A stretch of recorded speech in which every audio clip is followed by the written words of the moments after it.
Todos.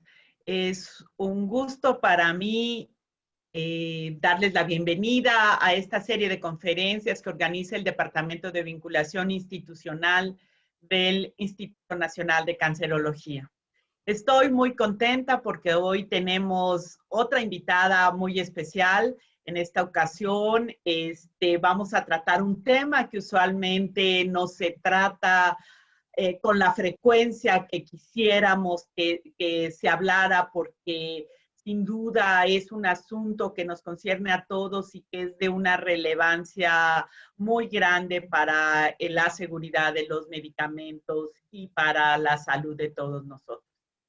Nuestra sesión de hoy se llama ¿Qué es y en qué consiste la farmacovigilancia?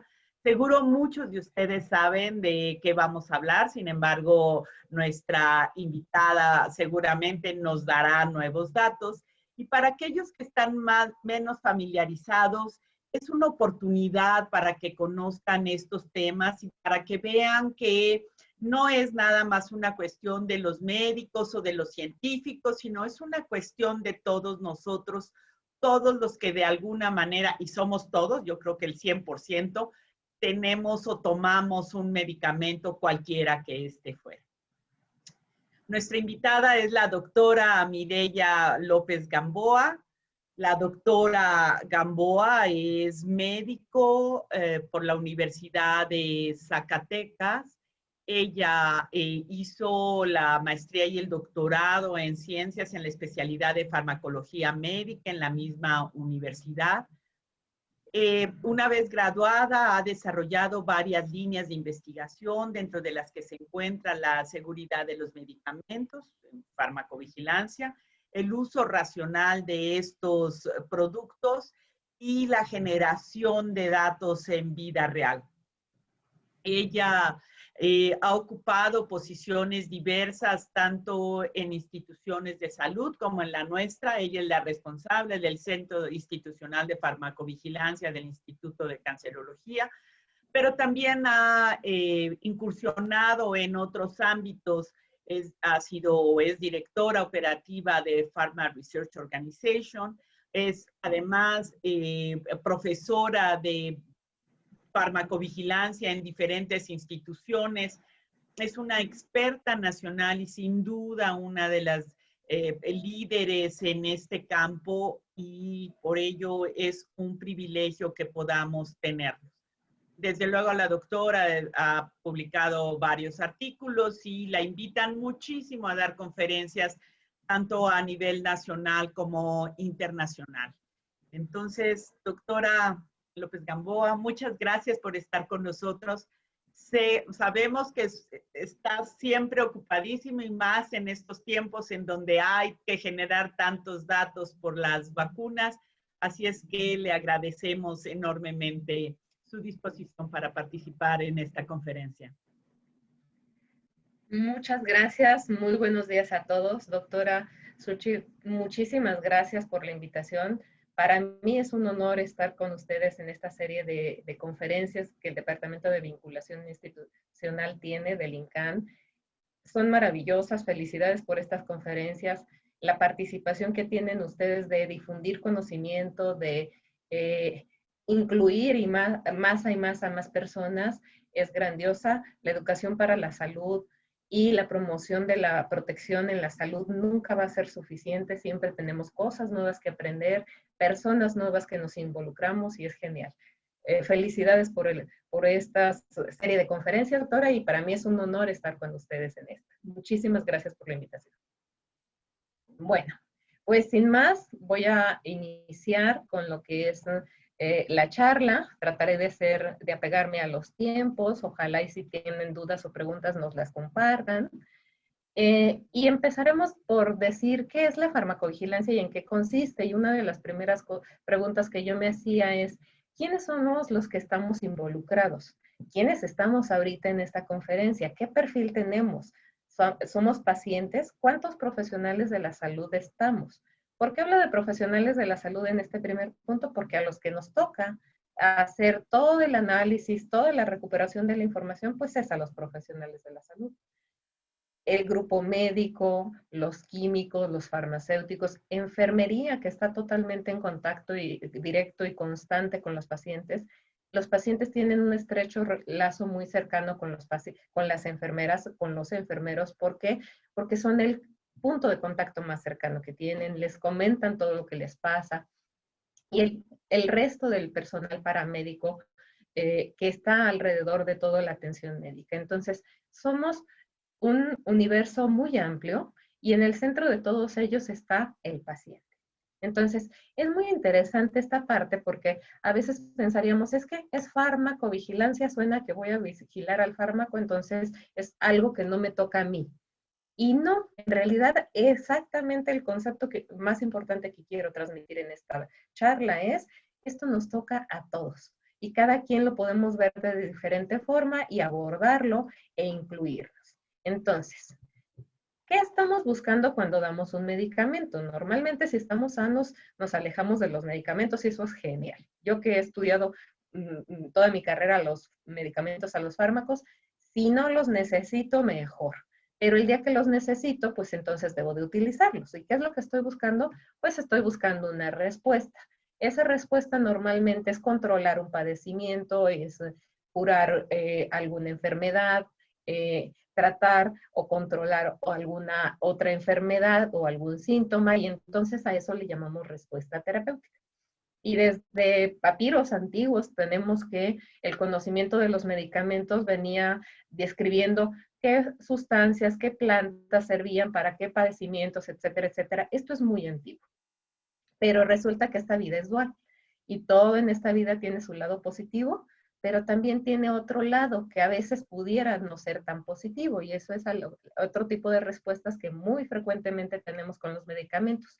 Cuando tenemos la respuesta terapéutica es la respuesta que buscamos, la llamamos deseada. Pero cuando tenemos la otra respuesta, la llamamos reacción adversa o respuesta adversa. Y normalmente esta es una respuesta no deseada. Yo no quería que se le cayera el cabello por la quimioterapia, pero yo lo que quería era matar al tumor. Pero, ¿qué pasa? Pasó algo que no es lo que yo estaba buscando. Y entonces, en función de esto, pues puedo ir analizando y conociendo y preguntándome. Entonces, ¿cómo se estudian las reacciones? ¿Desde cuándo se estudian? ¿Quién las estudia? ¿Qué se hace con esto? Porque ya dije, la parte de la respuesta terapéutica la conocemos mucho y hemos hablado mucho de ella. Y seguiremos hablando porque es muy relevante.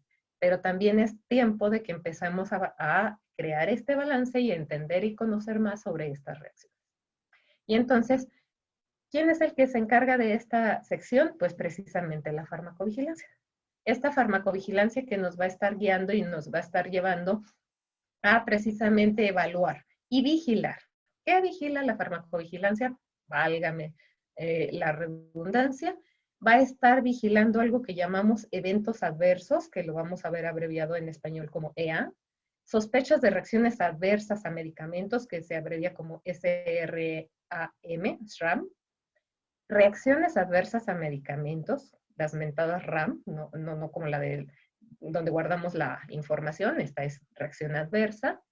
Los eventos supuestamente atribuibles a la vacunación e inmunización, que ahorita los ESAVIS, con todo lo que estamos pasando de la pandemia, pues los ESAVIS cobraron relevancia muy importante, porque por primera vez vamos a conocer cuáles son esas reacciones adversas a una vacuna nueva para una enfermedad que nos tiene un poco asoleados. ¿Y qué más? También cualquier otro problema de seguridad que se presente, siempre y cuando estos estén relacionados con el uso de medicamentos o vacunas. Entonces, ahorita vamos a ir avanzando con estos términos, pero son términos que vamos a estar escuchando. Y hay otros términos que también oímos mucho que nos dicen, es que tuvo un efecto secundario, tuvo un efecto colateral, tuvo una reacción. Todos estos hacen mención a una serie de eventos que ocurren cuando tomo un medicamento y que no son la respuesta para la cual estoy tomando el medicamento. Es decir, yo tengo un dolor, prescribo un medicamento para controlar el dolor, pero además de controlar el dolor, de pronto aparece otro efecto. Ahí a eso le podemos llamar evento, sospecha, reacción. Si viene de vacuna se llama SAVI. y podemos tener otros problemas. Y entonces, ¿qué son todos estos eventos, reacciones, SAVIs que se pueden presentar por los medicamentos? ¿Qué es? Es una cosa, en realidad de lo que estamos hablando es de que estamos hablando de signos, de síntomas, de malestares, de problemas que se van presentando, de alteraciones en los laboratorios. Hay cosas que ni siquiera logramos ver. Por ejemplo, la caída de cabello por una quimioterapia es muy evidente, pero que nosotros tengamos una disminución de la cuenta de neutrófilos en nuestras células de defensa a consecuencia de la quimioterapia, pues es algo que si no tomamos un laboratorio y no es algo una caída muy importante, no lo vamos a detectar. Entonces también hay muchas alteraciones del laboratorio que se pueden presentar, que no era lo que estábamos buscando, pero que pasa a consecuencia del medicamento. ¿Qué más puede pasar? Pueden pasar síndromes y a veces diagnósticos completos. Podemos llegar a tener enfermedades completas a consecuencia de un medicamento. Entonces, ¿cuál es un ejemplo interesante de esto? Por ejemplo, el síndrome de Cushing, ahorita les voy a comentar.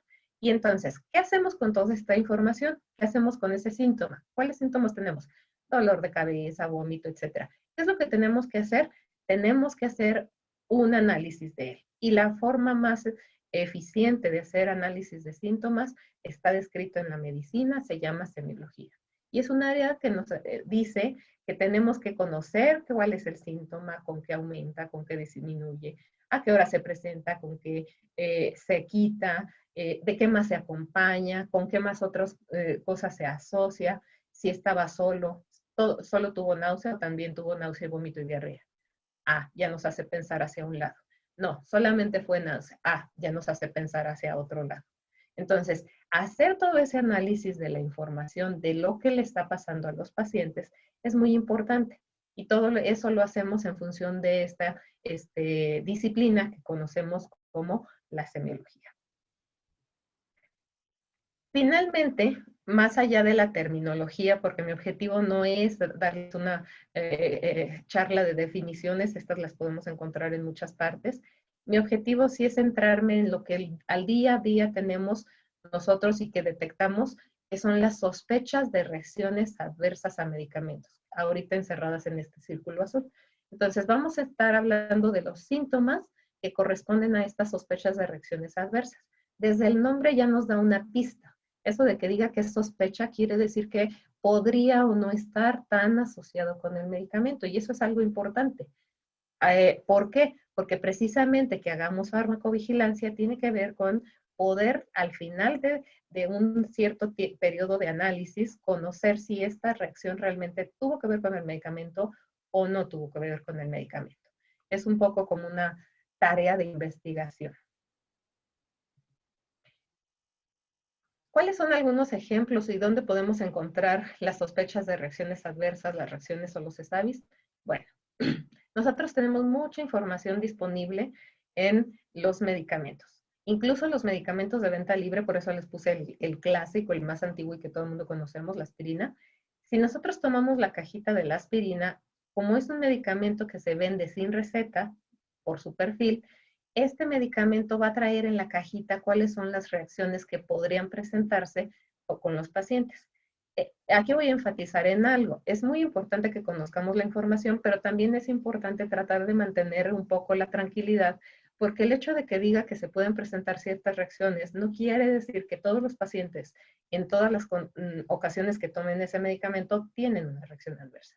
Entonces, hay que tomarlo, hay que conocerlo, pero mantener la calma y no sugestionarnos. El hecho de que yo cruce la calle y existe el riesgo de que me atropelle, no quiere decir que voy a pensar que todas las veces que lo cruzo me van a atropellar. Entonces, un poquito hay que tener esa calma porque a veces sí podemos ver reacciones y como médicos lo hemos detectado que si el paciente leyó ciertas reacciones puede sugestionarse y presentarlas. Entonces, es importante mantener la información. Hay mucha información disponible en los medicamentos que nos dicen lo que puede pasar, que ya está conocido, pero no hay que sugestionarnos como pacientes de que lo vamos a tener. En todos los casos no va a ser así, ¿de acuerdo? Entonces, ¿Cuáles son algunas de las más comunes que vemos en casi todos los medicamentos? Pues que tiene irritación de la mucosa gástrica, sangrado gastrointestinal, dolor, náusea, vómito, rash. Todas van a decir hipersensibilidad porque en realidad como humanos podemos ser alérgicos a cualquier sustancia química, incluyendo obviamente los medicamentos. ¿Qué otras cosas pueden ser algunas reacciones adversas? Pues ya cosas un poco más complejas. Hace un momento les comentaba del síndrome de Cushing, exógeno. Entonces, ¿qué es esto? Es una alteración en la cual se presentan muchos síntomas, ya no es uno solo, sino son varios integrados y eso conforma el síndrome. ¿Cómo son estos síntomas? Bueno, el paciente va a tener cara de luna llena, es decir, muy redondito, va a tener lo que conocemos como una joroba o una jiba, va a tener osteoporosis, puede tener cosas internas como lo que es cambios hormonales, puede tener cosas físicas como lo que es el incremento de peso, de la grasa corporal principalmente alrededor del abdomen. O sea, son una serie de síntomas que se van a empezar a dar. Y aquí la pregunta es, ¿quién origina este síndrome de Cushing de tipo exógeno? El síndrome de Cushing está dado por un incremento de cortisol sostenido. Nosotros normalmente tenemos cortisol, pero cuando nosotros tomamos algunos medicamentos, como es los corticosteroides, la cantidad o los niveles de esteroides endógenos, cuando esto se hace a dosis altas, por tiempos muy prolongados y si no seguimos una prescripción médica muy específica, pues podemos tener esta parte del síndrome de Cushing. Y esto es una reacción que no es momentánea, que va a tardar un tiempo en aparecer y que una vez que la detectemos y decidamos tratarla, va a tardar un tiempo en desaparecer. Algo por lo que es muy importante con el uso de los corticosteroides de insistir es la no automedicación, porque para poder prescribir y utilizarlos hay pautas y guías de cómo se deben de introducir al organismo y mantener y después retirar del organismo cuando así se requiere para evitar precisamente de la forma más frecuente posible que no se presenten condiciones como este síndrome de Cushing. Entonces, si yo conozco todo esto, puedo empezar a tener mejor control. Pero dijimos, aparte de estos signos y síntomas, hay otros problemas de seguridad. ¿Y a qué nos referimos con otros problemas? Por ejemplo, alguno de ustedes que probablemente cuando están preparando un medicamento han notado que se puede precipitar. Y le pongo el diluyente, normalmente pasa con los inyectables, le pongo el diluyente y cuando lo agito empiezo a ver que se le forman cristalitos o que de plano se sedimenta. Ese puede ser un problema de seguridad también. O los medicamentos que cambian de color. Mi sustancia normalmente siempre era translúcida, transparente como el agua, y de pronto hoy que la voy a utilizar, está amarillosa. Entonces podría ser también un problema de seguridad. Los medicamentos caducos son un grave problema de seguridad porque después de la fecha de caducidad ya no sabemos si el medicamento está estable y en buenas condiciones o no. La única prueba que tenemos es hasta la fecha de caducidad. Entonces, todos estos, y finalmente las sospechas de falsificación o las falsificaciones.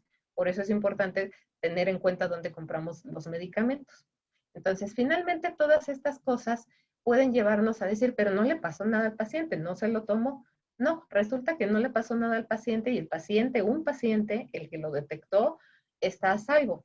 Pero ¿qué pasa? Si no detectamos y reportamos estos casos, puede ser que otros pacientes tengan la problemática y porque no se haya detectado y esto pueda tener impacto no nada más en un paciente, sino en el equipo médico, porque a veces estamos en riesgo, ¿qué tal que dicen que lo administré mal o que no tuvimos el cuidado de administrarlo en buenas condiciones, o incluso de salud pública si esto fuera, por ejemplo, algo que afectara a un lote repartido en todo el país. Entonces, esos son algunos ejemplos de otros problemas de seguridad que también se estudian en la farmacovigilancia. ¿Qué otros problemas? La sobredosificación, cuando nos excedemos de la dosis intencional o accidentalmente, o bien la falta de eficacia, que es lo contrario. Entonces, ¿qué pasa en la falta de eficacia? Aquí lo que ocurre es que probablemente no tenga síntomas adicionales. El problema aquí es que no voy a tener la respuesta que estoy buscando. Y normalmente como lo interpretamos, puede ser que no tenga ninguna respuesta, eso es muy claro, pero también se llama falta de eficacia cuando ahora necesitamos más dosis para poder alcanzar el efecto que teníamos antes. O bien, cuando normalmente nuestro efecto analgésico duraba, por ejemplo, 8 horas, y ahora a las 4 horas ya no hay efecto analgésico. Entonces, algo está pasando ahí y a eso le llamamos falta de eficacia total o parcial. Entonces, todo esto puede llevar a riesgos a los pacientes, porque finalmente el paciente, si está necesitando un medicamento en ese momento, es porque lo necesita de forma estable. No necesitamos excesos, pero tampoco disminución de los efectos. Entonces, ¿cuándo se puede presentar esto? Bueno, en los estudios clínicos es la primera vez que empezamos a ver las reacciones, pero incluso aunque usamos los medicamentos, de acuerdo a lo que ya está establecido, a lo que ya se conoce que es la información para prescribir, así se llama aquí en México, o bien a las recetas, también se pueden presentar. La exposición no ocupacional también puede, pues si por mi trabajo yo manejo muchos medicamentos, en algún momento podría estar expuesta y presentar alguna reacción. Durante el embarazo y la lactancia también podría presentarse.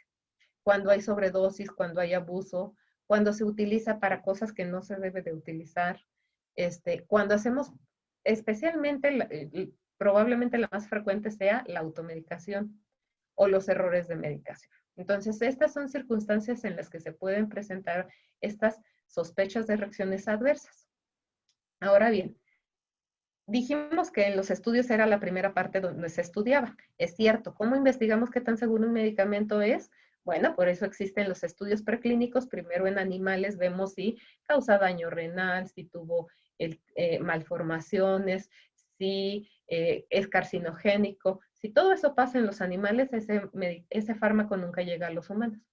Si eso salió bien en los animales, llega a estudios en humanos, grupos controlados de humanos, se les investiga que tenga el efecto y que además no tenga problemas de seguridad, mortalidad, reacciones muy severas. Y si todo eso va muy bien, entonces se puede ya utilizar en población abierta. Aquí hay una gran diferencia nada más. La población abierta nos incluye niños, embarazadas, geriátricos mayores de 80 años que normalmente en los estudios no tenemos. Entonces, no sabemos tanta información de ellos. Y algo muy importante, resulta que ningún paciente ni nosotros mismos, aunque no seamos pacientes, nosotros no tomamos fármacos ni drogas, lo que tomamos son medicamentos. Y eso es muy importante, porque el fármaco per se tiene algunas características, pero el fármaco va mezclado con los excipientes, con los vehículos, con una cierta tecnología y eso nos genera la tableta, la cápsula, la suspensión, que la llamamos medicamento o preparación farmacéutica. Y entonces, dentro de estos medicamentos o preparaciones farmacéuticas, nosotros tenemos los que son de síntesis químicas, los que son hechos por biotecnología, tenemos a los innovadores, tenemos a los genéricos, tenemos a los biosimilares y empezamos a tener una gran diversidad donde se tiene que valorar que no nada más es el fármaco el responsable, también los excipientes. Y a veces las diferencias que vemos entre un paracetamol A y un paracetamol B no está el problema no está en el paracetamol, está en los excipientes, porque pueden ser diferentes. Entonces, recordar que no prescribimos fármacos, prescribimos medicamentos. Y resulta que los excipientes, si bien es cierto que no son importantes y no tienen funciones terapéuticas, sí pueden tener funciones en las reacciones adversas. ¿Para qué sirven los excipientes? Pues para poder juntar todas las moléculas del fármaco y aglutinarlas para hacer una tableta. O para rellenar, a veces las cantidades son tan pequeñas que no nos funcionan solitos. O para disgregar, como las tabletas solubles. Pero esas sustancias también son sustancias químicas que no nos van a dar efecto terapéutico, pero nos podrían dar, por ejemplo, reacciones adversas. Hay algunos colorantes que son más irritantes que otros y entonces podríamos tener irritación de la mucosa diferente por algunos excipientes, entre muchas otras cosas. Entonces, Pregunta, ¿existen medicamentos 100% seguros, 100% todo el tiempo? La verdad es que el 100% en la salud no existe. Entonces, ¿de qué depende la seguridad de un medicamento? Depende del fármaco. No es lo mismo un paracetamol que un medicamento, un paclitaxel, por ejemplo, que es un medicamento antineoplásico. La seguridad de cada uno de ellos, el margen de seguridad es muy diferente. ¿De qué más depende la seguridad? Por ejemplo, no es lo mismo que yo me equivoque y por accidente me tome 4 aspirinas a que me tome, por ejemplo, 4 diazepam de mismos miligramos. Entonces, ¿qué es lo que va a pasar? A eso es a lo que nos referimos con el margen de seguridad. ¿Qué más puede pasar? Las interacciones que hay entre los medicamentos. El conocimiento que tengamos del medicamento. Obviamente, entre más tiempo tenga ya el medicamento de existir, pues más información hay de él y, por lo tanto, más información tenemos para cuidarnos. Y algunas condiciones particulares de la farmacocinética. Entonces, los medicamentos que se absorben muy rápido, los medicamentos que se distribuyen en grasa, no van a tener el mismo, la misma cinética en una persona delgada, pero, por ejemplo, con una persona con obesidad. ¿De qué más depende? Entonces, ¿todo está en el fármaco? No, también va a depender de la calidad del medicamento, problemas de contaminación. Y hemos visto cómo han retirado algunos medicamentos porque vienen contaminados con una sustancia que es dañina. La cantidad del fármaco que existe en cada una de las tabletas, que el laboratorio tenga ese cuidado de que efectivamente si son 20 miligramos, todas las tabletas tienen 20.0 miligramos. Los excipientes, la selección dentro de los colorantes que tenemos, por ejemplo, para los medicamentos en pediatría, pues tenemos diferentes colores. La selección del más adecuado, por ejemplo, es muy relevante.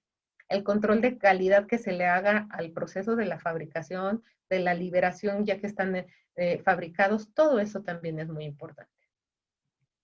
¿Qué otra cosa es muy importante y que es crucial? La prescripción. ¿Qué tanto nuestro médico o nosotros como médicos conocemos del paciente? Si le podemos hacer pruebas específicas.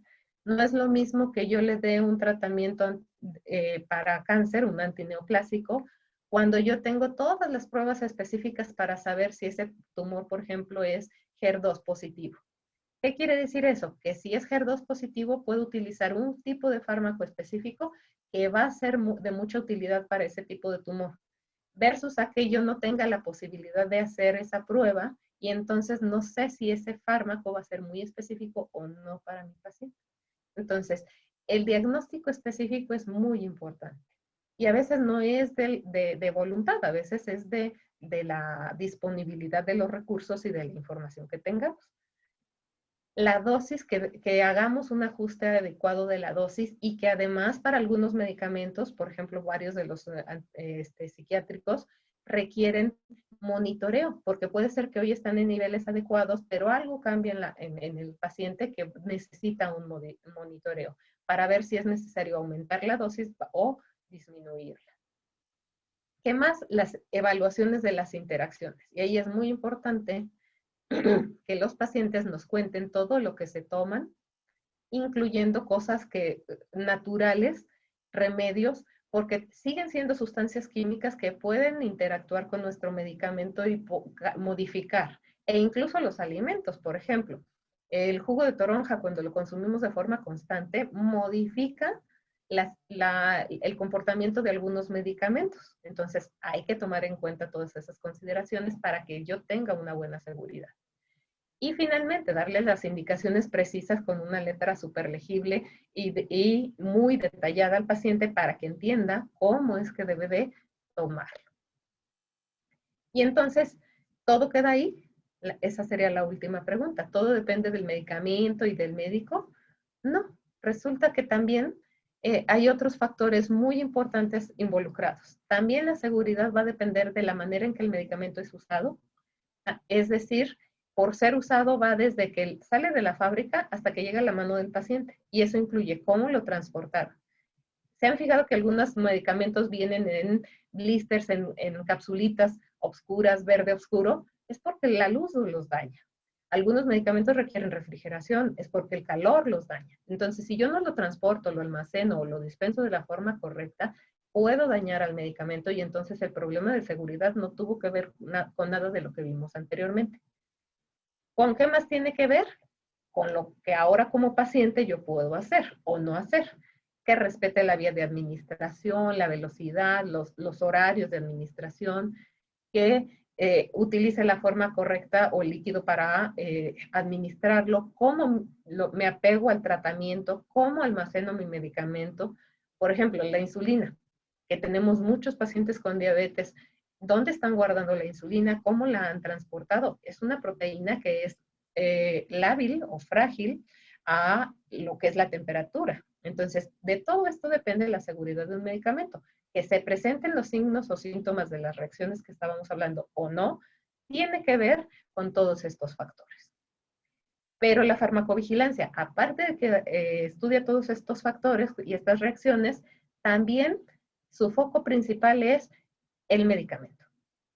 ¿Qué pasa con ese medicamento? Y entonces, ¿en qué consiste la farmacovigilancia?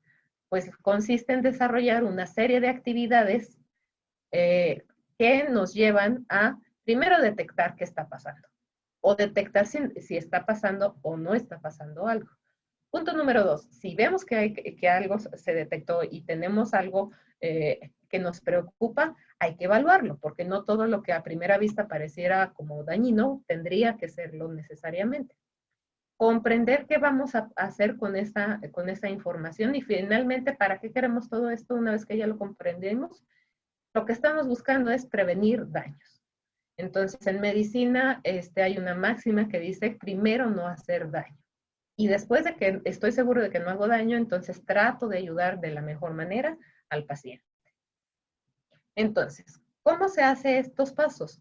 Pues lo primero que se hace es la detección de estos problemas de seguridad, y una de las formas más eficientes es la identificación de las sospechas de reacciones adversas a los medicamentos, que en el día a día podemos hacer con nuestros pacientes. Educarlos a los pacientes a que nos comenten todos los síntomas que tengan, sean o no, o crean ellos o no, que están relacionados con el medicamento. Y ya que nos los comentan y los identificamos, entonces se integra un caso con toda la información que a través de la semiología recogimos de estos pacientes, se integra un caso y ese caso tiene que ser reportado. Si estamos en una institución de salud, por ejemplo, aquí en México, la ley nos dice que necesitamos reportarlo a nuestra institución de salud, a un centro que se encarga de esto, y el centro a su vez reportarlo al Centro Nacional de Farmacovigilancia, que es a nivel nacional en todo México, y este centro reporta a nivel mundial a Uppsala Monitoring Center, que es el centro que concentra todas las reacciones adversas que se reportan en todo el mundo. Así es de que si en México pasa algo extraño, y luego en Brasil pasa algo extraño, y luego en Argentina, y luego en Suecia, y luego en Finlandia, y etcétera, etcétera, el mundo entero puede tomar acciones sobre esa situación. Si no tenemos ese reporte, pueden estar pasando cosas que no sepamos, o cosas que pueden ser peligrosas para el paciente, y no vamos a saber qué va a pasar y no podemos tomar acciones. Entonces, ya que reportamos un caso, muchas de las veces es necesario hacer seguimiento de ese caso. Normalmente hay reacciones que no terminan de forma rápida. Entonces, podemos hacer seguimientos de ese caso y al conjunto de todos estos casos se los analiza. Normalmente los análisis más fuertes y principales los hace el Centro Nacional de Farmacovigilancia precisamente para conocer cómo está la situación en todo el país. Ok, he insistido mucho en que no nos enfoquemos mucho en muchos términos, pero hay un término que sí necesito y quiero destacar de forma muy importante. Ya se los había comentado, esto de sospecha de reacción adversa a medicamento.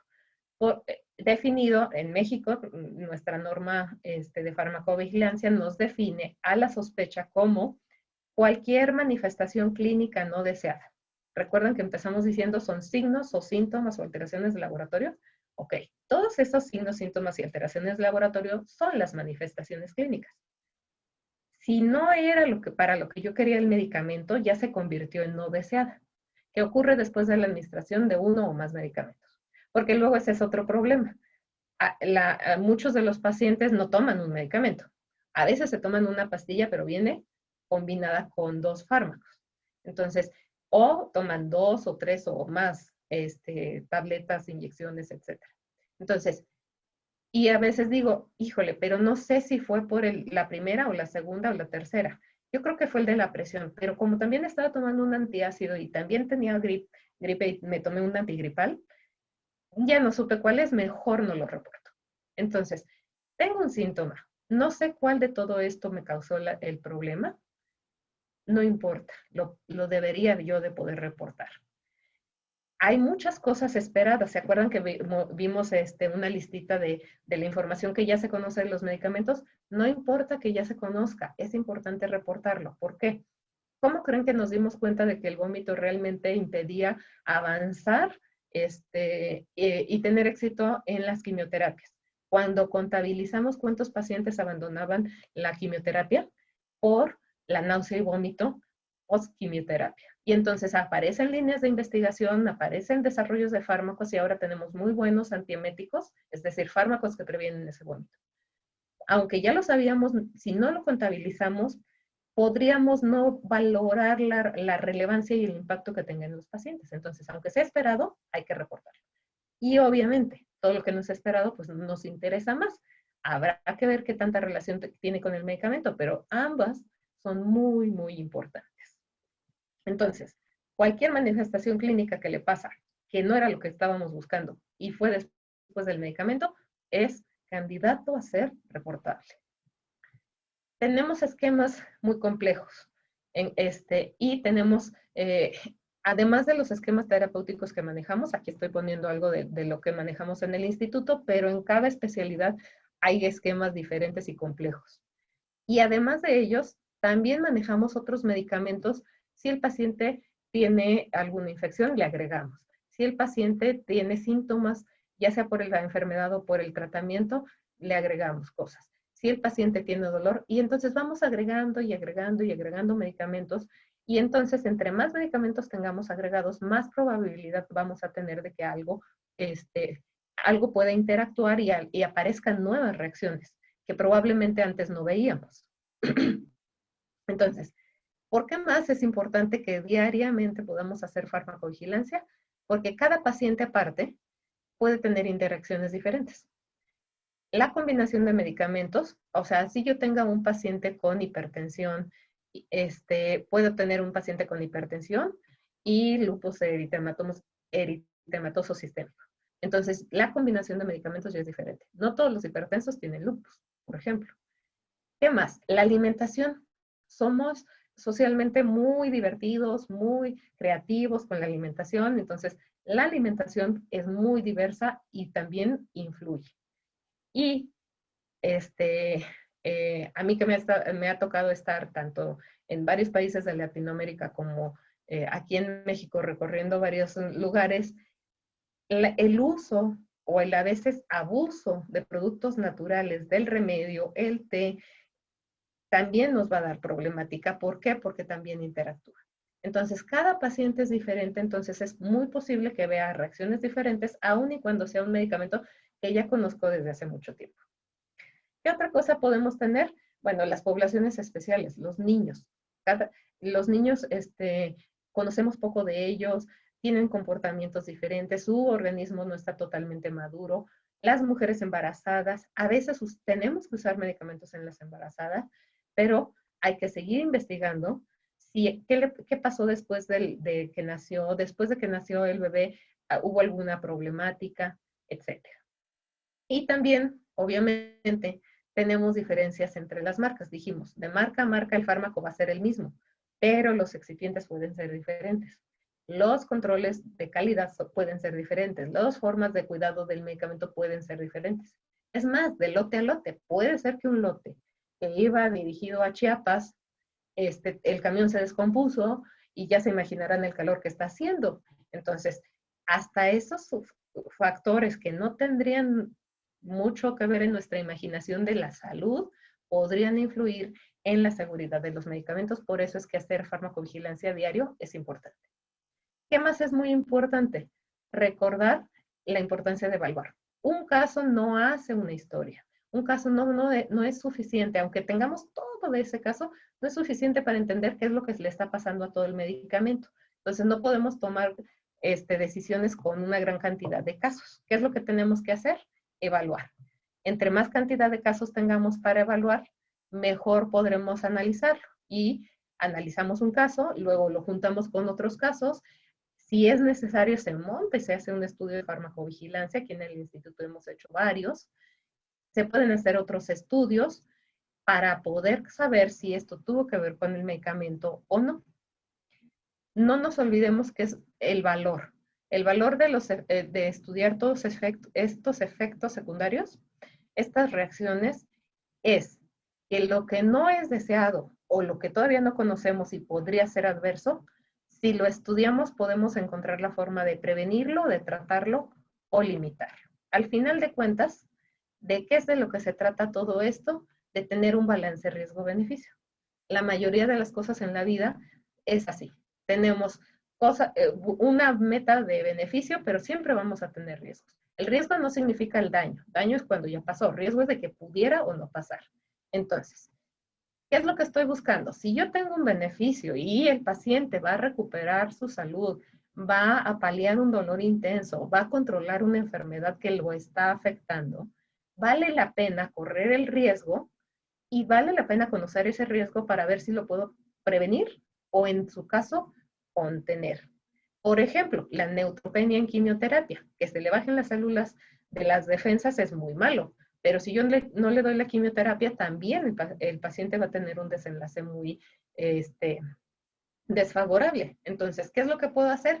Contener ese daño a través de medicamentos específicos para subirle las defensas. ¿Y eso de dónde salió? Pues de haberlos detectado inicialmente, evaluado y planteado una estrategia. Entonces, ¿qué actividades tengo para poder prevenir los riesgos del día a día? El uso del medicamento de acuerdo a lo que ya está autorizado en las informaciones para prescribir. El uso de acuerdo a la receta médica, que respetemos la prescripción médica. El contar con información actualizada de los medicamentos, que es esta información siempre nos la pueden dar los laboratorios, particularmente en reacciones adversas, siempre va a haber actualizaciones.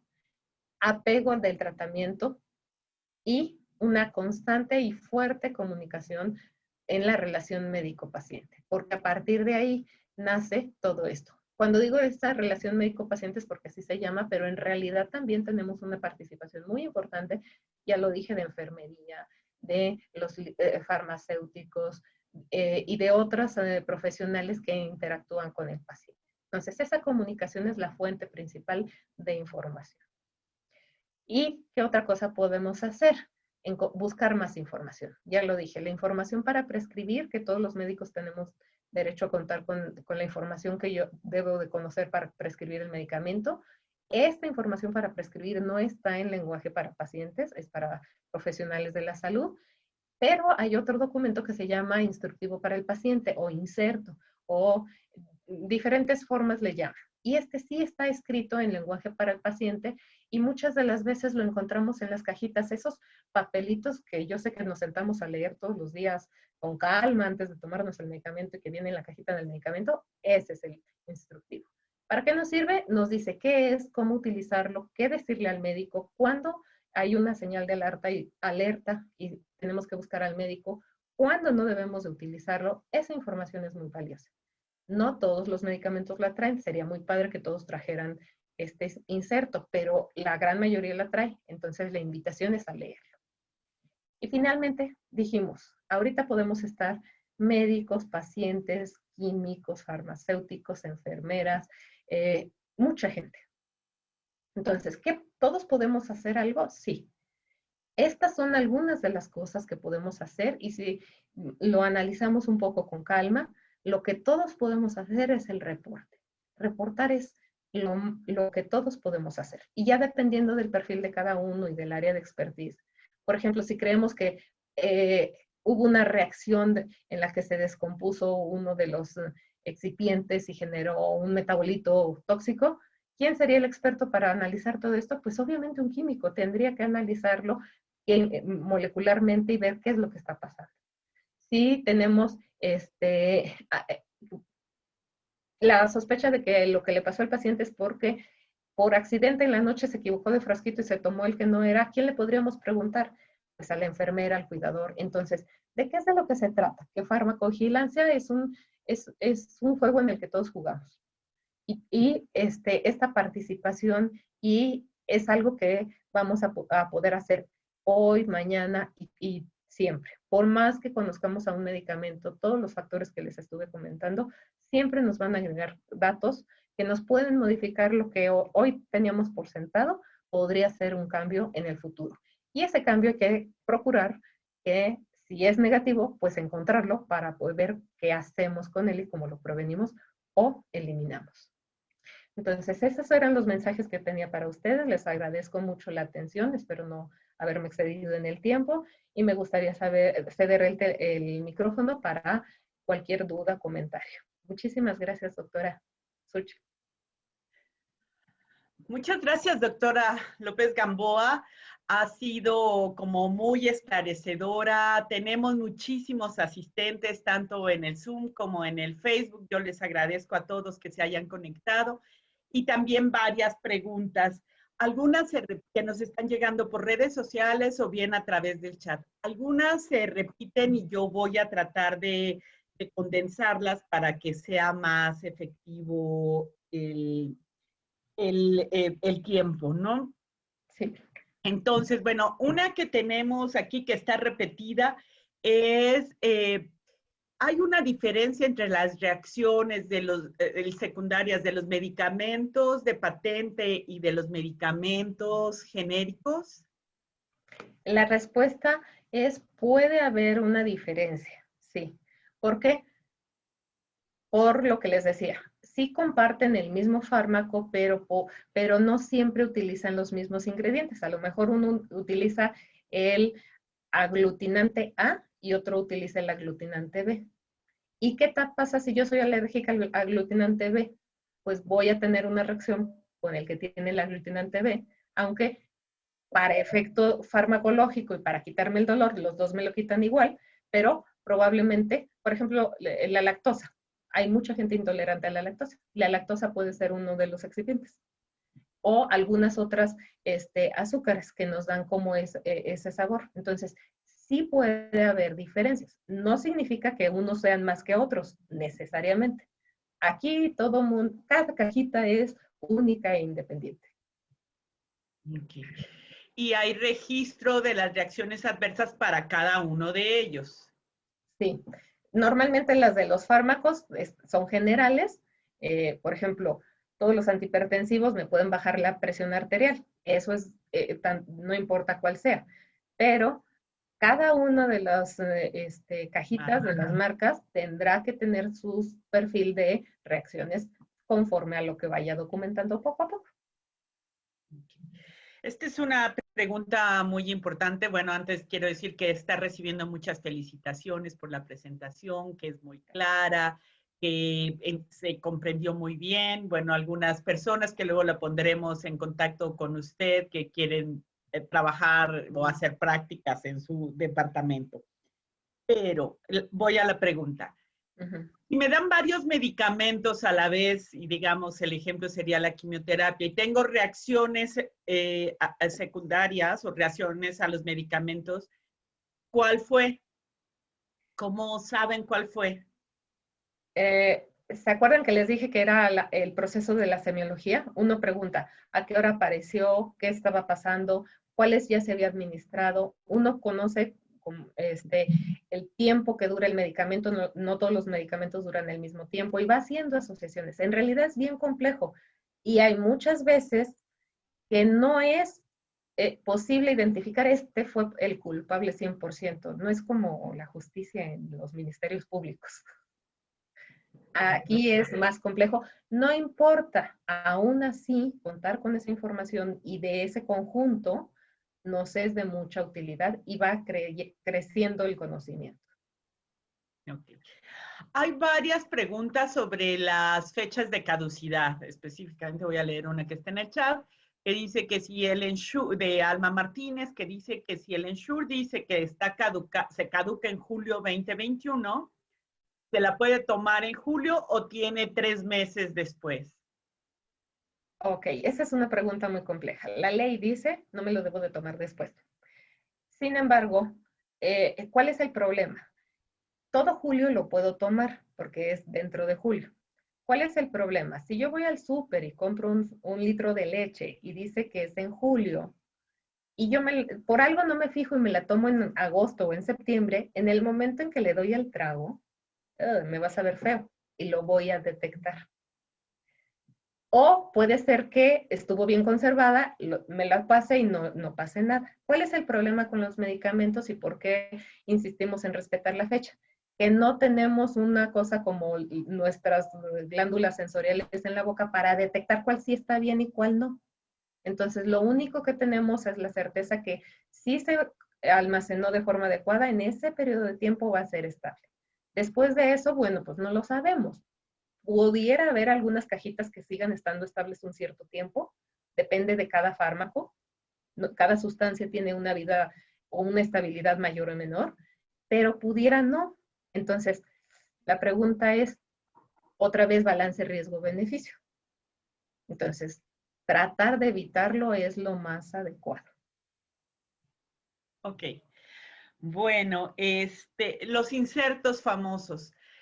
Nadie los leemos y cuando los tratamos de leer, tienen una letra tan chiquita que nadie los puede ver. Y luego, aunque crean que están escritos para el público en general y para cualquiera, no es cierto. Dicen una cantidad de información, de efectos secundarios, algo mencionaba usted al inicio de la plática, que cuando uno los lee ya no quiere tomarse ese medicamento porque le dicen que va a pasar muchísimas cosas. ¿Cómo balancear esa información? ¿Cómo nosotros que somos público en general, no somos profesionales de la salud, podemos de alguna manera sí responsabilizarnos y leerlos, pero tampoco, ¿qué hacemos para entenderlo, pues?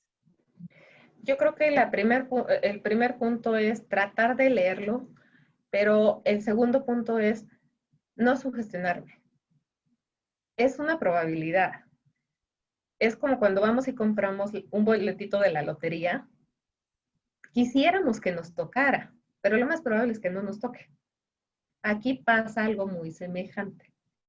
Quisiéramos que no, aquí es al revés, quisiéramos que no nos tocara y lo más probable es que no nos toque. Realmente los medicamentos que están en el mercado están ahí porque tienen efectos de baja frecuencia y no muy graves. Y los que lo tienen muy graves, como los oncológicos, sí efectivamente pueden bajar las defensas y eso puede ser muy malo, pero ya mi médico me lo está diciendo. Y dos, si no me lo tomo, del otro lado tengo un desenlace fatal. Entonces, ese es el balance. No es lo mismo que yo me arriesgue a tener un evento muy grave por quitarme, no sé, un dolor de cabeza leve, a que me arriesgue a tener un evento adverso grave por quitarme un cáncer. Entonces, el otro punto muy importante es platicar con nuestro médico. Platicar los que tenemos acceso a los farmacéuticos, como en Estados Unidos, platicar con mi farmacéutico para que me concentre. Pero no, si me lo están prescribiendo es porque el médico que ya tiene la experiencia ya hizo ese balance y sabe que va a ser mejor. Por eso también la automedicación no es adecuada. Ir con el profesional de la salud sería mi principal consejo para evitarlo y no sugestionarlo. Ok, tenemos poquito tiempo, pero hay muchísimas preguntas y todas bien interesantes. Actualmente los médicos no nos dicen los efectos secundarios, bueno, con excepciones, a lo mejor el oncólogo sí te dice que se va a caer el pelo y te va a dar náusea, o a lo mejor ni te lo dice y uno ya lo sabe porque lo oyó en otros pacientes o ya lo sabía. Pero, pero habitualmente no nos dice nada sobre los efectos secundarios. ¿Cuál sería la actitud correcta? Yo preguntarle, ¿cuál es la actitud de un paciente o de una persona informada sobre la farmacovigilancia cuando un médico le prescribe un medicamento y no le dice los efectos, que va a tener algún efecto? Sí, yo creo que la pregunta es lo más adecuado y la actitud más adecuada sería, en mi parecer, la forma más simple de preguntarlo. Yo he escuchado que muchos medicamentos pueden tener reacciones o eventos adversos. ¿Qué me puede comentar, doctor? Abierta y planamente. A veces, como médicos, también nos enfocamos más a la terapéutica. Los químicos estamos muy avanzados en México, pero los médicos no tanto. A los médicos no nos ha llegado tanto esta información. Entonces, es probable que si su doctor no se lo comentó, es porque tampoco la tiene tan presente algunas veces, o tampoco le da tanto peso, le da más peso a la eficacia que a las reacciones. Entonces, así es. Y bueno, parte de la intención de estas reuniones o de estas sesiones es precisamente que todos seamos, nosotros principalmente seamos responsables de nuestra salud. Entonces, para eso tenemos que conocer los temas, digo, no somos expertos, para eso vamos a un profesional de la salud, pero sí estar pendientes de cosas que a lo mejor si nosotros preguntamos, nuestro médico seguramente nos lo va a decir. Bueno, estamos casi bueno, más bien sobre el tiempo, pero yo no quiero dejar de hacerle, siguen llegando felicitaciones, bueno, Muchas gracias. que ha sido una espléndida plática y demás. Quiero dejar una última pregunta que se la voy a juntar, en realidad son dos, automedicación e interacciones. Hay mucho alrededor de las interacciones, no te tomes ese medicamento con alcohol porque no te va a funcionar, o sí, el alcohol no hace nada, aunque estés tomando antibiótico, tómatelo. Y luego la automedicación, me duele la cabeza, ay, mira, a mí me dio mi médico tómatelo. Y luego yo solita digo, bueno, pues si dicen cada 4 horas y a mí me sigue doliendo, pues yo me lo voy a tomar cada 2, o a lo mejor lo duplico. Un último comentario sobre esto. La automedicación es nuestro riesgo más grande que tenemos en México. Creer que porque lo vi y me lo contaron me va a ayudar, no sé ni siquiera a veces qué es el diagnóstico que tengo. ¿Qué sí me puedo automedicar? Lo que yo voy al súper y alcanzo a tocar con mis manos y tomarlo sin pedírselo a alguien de la farmacia, eso me lo puedo automedicar para síntomas que no duran más de 3 días. Si ya me duró más de 3 días o si ya se lo tuve que pedir a la farmacia, quiere decir que ese medicamento no debería yo de estármelo tomando sin haberle preguntado al médico. Entonces, evitar la automedicación, muy importante. ¿Qué puede Ese es un tip muy importante, porque, no sé, a lo mejor unas pastillas para la resequedad de la garganta o un Alka-Seltzer para la acidez, una cosa y que no me dure más de 3 días. Eso es una muy buena recomendación y yo invitaría a que todos practicáramos de inicio esa recomendación. Es correcto, es muy recomendable. ¿Y qué puede interactuar? Todo con todo. Entonces, no lo puedo predecir. Hay grandes tratados de eso. Todo con todo puede interactuar. No siempre. Entonces, cada paciente es un caso único y especial. Ok, y entonces lo recomendable sería si vamos a tomar, no sé, un antibiótico, pues que sí lo tomáramos con agua simple, de cierta temperatura, en sus horarios, y no con Coca-Cola, por ejemplo, y cosas así, y que procuráramos en ese tiempo, pues tener una dieta lo más normal, pues digamos, y no alcohol, ¿no? Sí. Y comentarlo con el médico, porque hay muchas cosas que no interactúan. Entonces decirle, doctor, ¿algún alimento que me tenga que restringir? Y me va a decir sí o no. Por eso es importante la interacción. Y los que son de venta libre, en la cajita dicen no en caso de. Entonces, buscar la cajita. Lo que quiere decir que sí debemos de leer la cajita y los papelitos y todo, que sería otra gran enseñanza y recomendación que debemos de llevarnos en esta sesión. Doctora, no sabe cuánto hemos aprendido, siguen llegando comentarios y muchas preguntas. Si usted nos permite podemos hacérselas llegar y no sé si podría compartirnos un correo donde las personas pudieran escribirle, pues hay muchísimas solicitudes, sobre todo, supongo, de alguien que está haciendo, de los que están haciendo farmacovigilancia, ¿no? Sí, les comparto dos cosas. Uno, sacamos mucha información de difusión en el Facebook de farmacovigilancia, Facebook Farmacovigilancia INCAN, así esta es una. Y dos, les comparto el correo para preguntas fv.incan@gmail.com. Ahí pueden mandarnos algunas preguntas y constantemente también nos pueden escribir y comentar para comentarios cortitos en el Facebook, podemos tocarlo. Ok, pues nosotros pondremos también, si usted nos lo permite, esos datos se los enviaremos a quien nos los solicite, los podemos poner ahí para que se contacten. Yo misma voy a visitar su página de Facebook, seguramente aprenderemos muchísimo de lo que ponen ahí. Doctora, muchísimas gracias por su presentación, gracias por enseñarnos tantas cosas el día de hoy. Le agradecemos su disposición y su tiempo. Muchísimas gracias a ustedes, muchas gracias a todos los que nos acompañaron. Cuidémonos mucho. Gracias. Cuidémonos mucho. Sí, recuerden que la pandemia no ha terminado, que el número de casos está incrementándose. Por favor, el uso de su cubrebocas, lavarse las manos y quien pueda quedarse en casa, pues quédense en casa. Buenos días. Bueno, buenas tardes ya. Buenas tardes. Buen día. Bye. Bye.